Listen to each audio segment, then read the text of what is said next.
Day 16 ng impeachment trial ni Sara Duterte.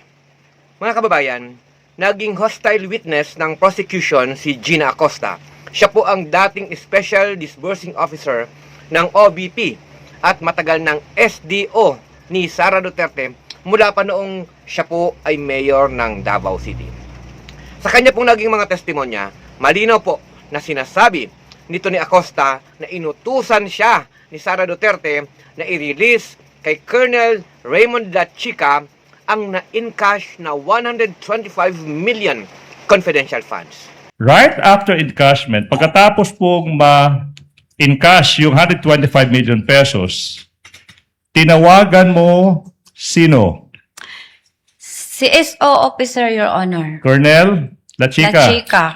To quote, sinabi mo doon, you called him and you told him na eto na yung ready na yung 125 million pesos. Tama po ba? Sinabihan ko po siya, Your Honor, na na-encash ko na po ang cheque for the confidential funds. Yes, ma'am. Question. Ikaw yung special disbursing officer. Ikaw yung nag-prepare ng confidential, yung physical financial plan. Hindi mo masabi kung empleyado ba. Hindi mo masagot-sagot yung napakasimpleng tanong kung empleyado ba si Colonel Lachica. The question is, why did you have to call Colonel Lachica to inform him, Colonel Lachica, ready na ang 125 million pesos? Bakit? Kasi po, may instruction po sa taas, Your Honor, ng aking head of agency na kung ma-encash ko po ang cheque, i-release ko po kay Sir Lachica, kinsa iyang gi-designate nga special officer po, a security officer po sa Office of the Vice President na siya i-order, Your Honor. Okay, ma'am.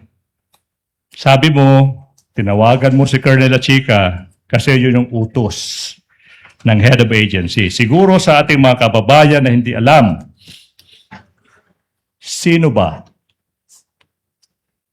Sino ba ang head of agency na nag-utos sa iyo as the special disbursing officer na ibigay yung 125 million pesos in cold cash sa isang security officer, Colonel Raymond Dante Lachica? Ang nag-utos po sa akin na i-release ang pera na 125M sa security officer na si Colonel Lachica ay si Ma'am Sara Duterte. Mahalaga at lumitaw ngayon ang chain of command, chain of accountability, at chain of responsibility. Lumabas po kung sino ang nag-utos, sino ang nag-release, sino ang tumanggap, papaano ginamit ang pera, at papaano ito iniliquidate. Bilang SDO, nasa loob mismo ng proseso ng paggasta itong si Acosta at may mga dokumentong kanya pong pinirmahan mismo.